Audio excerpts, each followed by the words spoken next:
The first time I saw the pattern clearly, I made a mistake. I said it out loud.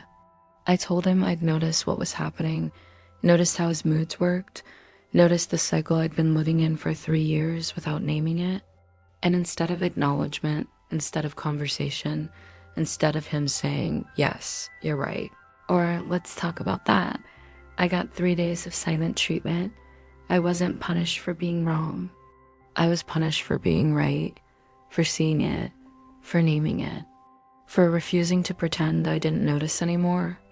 I spent 8 years learning that perception was dangerous, that clarity was threat, that seeing patterns and naming them out loud would cost me.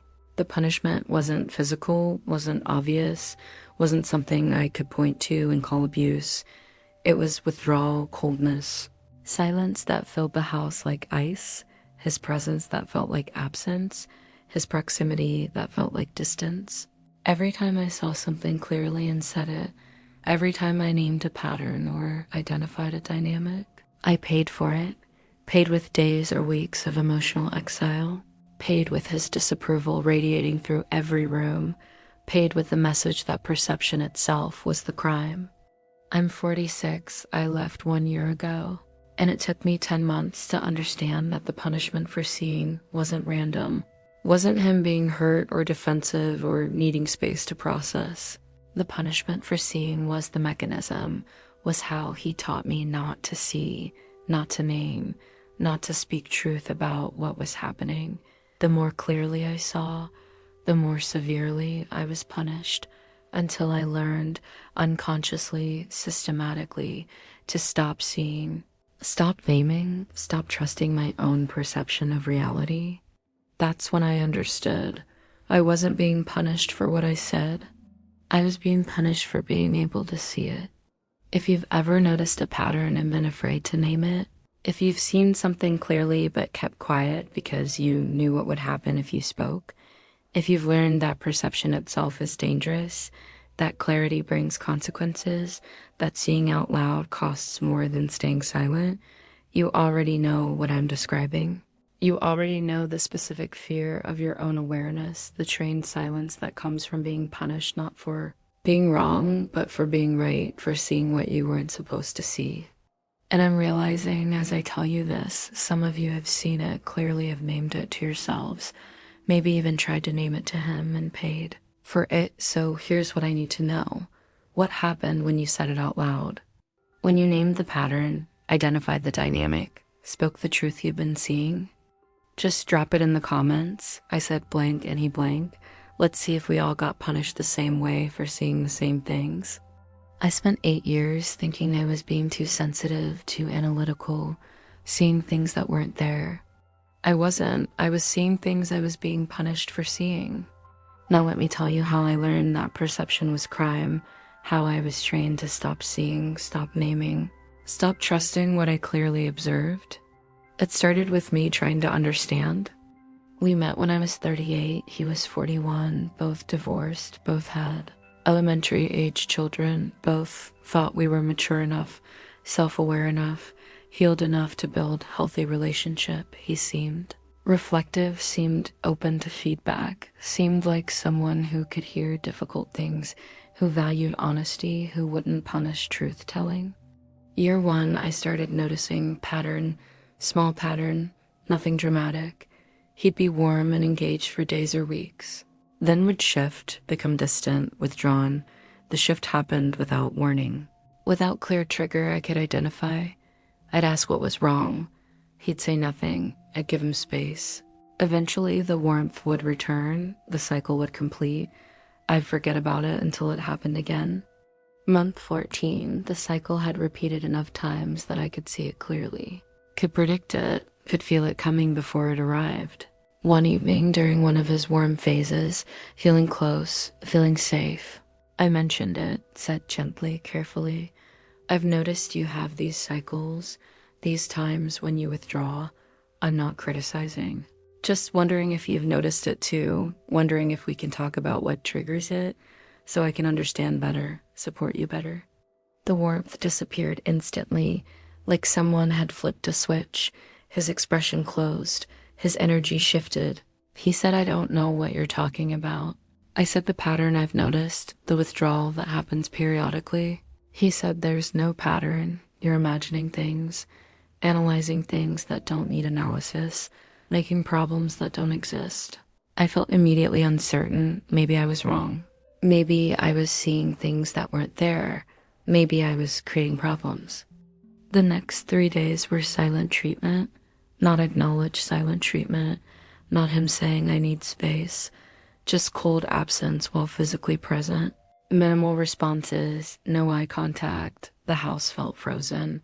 I apologized, even though I wasn't sure what I was apologizing for. Said I'm sorry for overanalyzing. I didn't mean to make you feel criticized. He accepted the apology. The warmth returned. I learned something crucial. Saying the pattern out loud had cost me 3 days of exile. Year 2, I saw other patterns, saw them clearly, documented them mentally, kept them to myself, learned not to speak them. He'd get upset about work. I'd help him process, notice that the upset always came on Sundays, always intensified around 5 p.m., always involved catastrophizing about Monday. I saw the pattern, kept it to myself, didn't mention that the upset was predictable, was cyclical, was less about actual work problems than about anticipatory anxiety. Speaking that observation would cost me, I'd learned the price of perception. I became expert at pattern recognition and expert at keeping that recognition silent. I could predict his moods, his reactions, his cycles with increasing accuracy. And I never said any of it out loud. Month 28, I noticed something specific, clear pattern in how he responded to my achievements. When something good happened for me professionally, he'd be supportive, initially congratulatory, warm. Then within days, he'd become critical of something unrelated. Would find fault with how I managed house or spent money or parented or prioritized time. The criticism always followed my success reliably, predictably. I could set my watch by it. I saw it, recognized it, understood it, kept it silent. One evening after particularly good work news, during the warm phase before the inevitable criticism phase, I mentioned it carefully. Said, I've noticed something I want to talk about. I've noticed that when good things happen for me at work, you seem to find things to criticize about other areas. I'm not saying you're doing it consciously, just wondering if you've noticed it, if we can talk about it. His face went cold, said that's ridiculous. You're making things up. Trying to make me seem unsupportive when I've always supported you. You're turning my legitimate concerns into some psychological pattern that doesn't exist. I said, I'm not trying to make you seem like anything. I'm just sharing what I've noticed. He said, well, what you've noticed is wrong. Is you being paranoid, being overly analytical, seeing things that aren't there. The punishment lasted 5 days that time. 5 days of cold politeness. 5 days of him in the house, but absent. 5 days of me sleeping alone while he slept in guest room. No explanation, no conversation. Just punishment for seeing, for naming, for speaking pattern I clearly observed. I learned the lesson again. Deeper this time. Clarity has consequences. Perception is dangerous. Seeing out loud costs more than I can afford to pay. Year 3, I stopped seeing, not consciously, not deliberately, just stopped letting myself recognize patterns. Stopped trusting my observations, stopped believing my perception. When I'd notice something, I'd immediately doubt it, tell myself I was imagining it, making it up, being too sensitive, too analytical, reading into things that weren't there. I trained myself out of seeing, out of trusting myself, out of believing my own clear observations about my own experience. The training worked. I stopped noticing the cycles, stopped predicting the moods, stopped recognizing the patterns, became confused when things happened that I used to be able to anticipate, surprised by shifts I used to see coming. Uncertain about dynamics I used to understand, I'd successfully unlearned perception, successfully stopped seeing, successfully made myself blind to patterns I clearly recognized. Year 4, my best friend visited, spent a weekend with us. Afterwards, she said, I need to tell you something and you're not going to like it. He does this thing where he's warm with you, then suddenly cold, and the cold comes right after you're happy about something. I noticed it 3 times this weekend. Do you see that pattern? I said, no, I don't see that. You're reading into things. She said, I watched it happen, watched him be congratulatory about your promotion, then within hours start criticizing how you loaded the dishwasher. I said, that's coincidence. You're connecting things that aren't connected. I was defending him against observations I'd made myself years earlier. Defending him against patterns I'd been punished for seeing. My friend looked sad, said, okay, I won't mention it again, but I want you to know I saw it. It's real. It's happening. Months later, I remembered that conversation. Remembered that I'd seen the same pattern, had named it, had been punished for naming it, had learned not to see it anymore. My friend was seeing something I'd been trained not to see.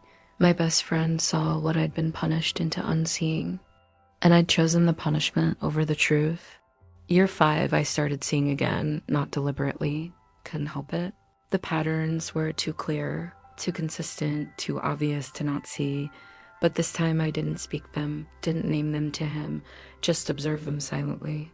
Documented them mentally, trusted my perception without making it his business. The seeing returned, but the speaking stayed silent. Month 62, he did something that made the pattern undeniable. We were at dinner with friends. I mentioned I'd been offered opportunity to speak at conference. Big opportunity, visible opportunity, something I was excited about. Everyone congratulated me. He was warm, supportive, proud, said he was proud of me. We went home, got ready for bed. He became irritated about something small, something irrelevant, how I'd parked the car in the garage. Said I never park it right, always park it crooked, always make it difficult for him to get out. I said I've parked the same way for months. You've never mentioned it before. He said I shouldn't have to mention it.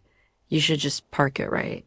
I saw it happening, saw the pattern executing itself in real time, saw his need to diminish following my achievement, saw it clearly, completely, undeniably, and something in me broke open, couldn't stay silent anymore.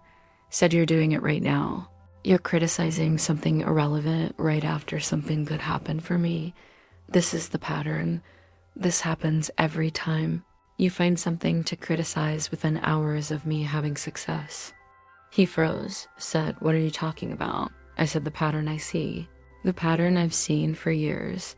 The pattern I tried to talk to you about in year 2, and you punished me with 5 days of silence for naming it. This pattern right now, happening, I'm watching it happen, and I'm naming it. The silence that followed was different, was colder, was harder, lasted 8 days of him sleeping in guest room. 8 days of him not speaking to me, 8 days of punishment for seeing, for naming, for refusing to pretend. I didn't notice the punishment was proportional to the clarity. The more clearly I saw, the more completely I named it, the more severely I was punished. That's when I saw it clearly. The punishment wasn't about me being wrong. It was about me being right. And him needing me to stop being right.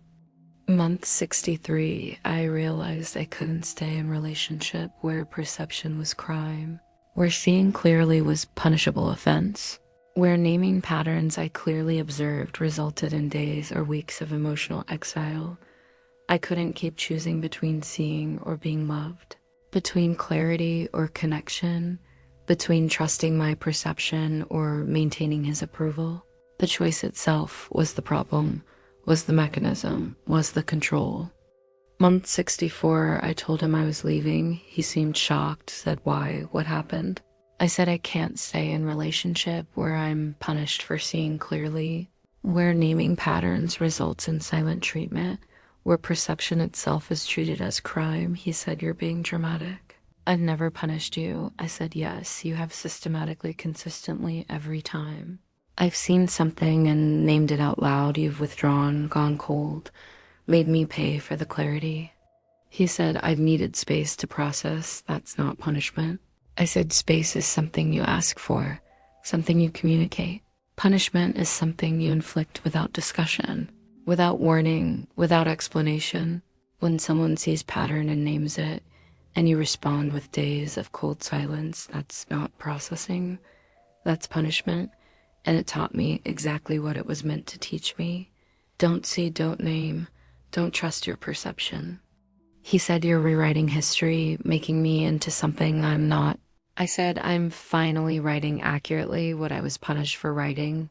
I'm finally seeing clearly what I was punished for seeing. I'm finally naming what I was punished for naming.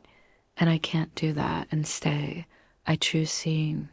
When you're out, I'm learning to trust my perception again, to see patterns and name them without fear, to observe clearly without punishment. The rehabilitation is slow. The training went deep. I still catch myself doubting observations that are obviously true. Still catch myself staying silent about patterns I clearly see. Still catch myself choosing blindness over clarity because clarity used to cost so much.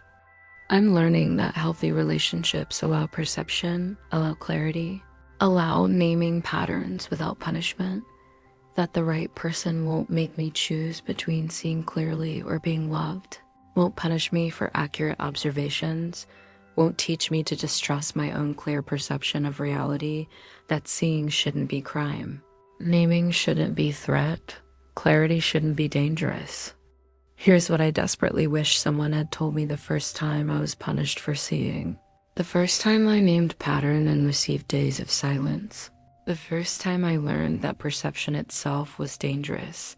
If someone punishes you for seeing clearly, punishes you for naming patterns, punishes you for accurate observations about your own experience, they're not processing, they're not hurt. They're not needing space, they're controlling your perception. They're teaching you not to see, not to name, not to trust yourself. And that teaching, that training, that punishment for clarity, that's not relationship. That's control over your reality. If you're reading this and you're afraid to say what you see, if you've learned that naming patterns brings punishment, if you've trained yourself not to see clearly because seeing costs too much, if you've realized you're choosing between perception and approval, that choice itself is the problem. Clarity shouldn't cost you connection. Seeing shouldn't cost you love. Accurate perception shouldn't result in exile. And if it does, you're not in a relationship that's safe for truth. If this resonated, if you've been punished for seeing it, the next video is crucial. It's called Leaving Felt Like Guilt. That was the control. It's about what happens when you finally decide to leave. Finally choose yourself, finally walk away. And instead of feeling relieved or free or certain, you feel crushing guilt, feel like you're doing something terrible, feel like you're the one causing harm. That guilt isn't natural. That guilt is installed, is the final mechanism, is the last layer of control, making leaving feel like betrayal, making choosing yourself feel like crime. Link is on screen now.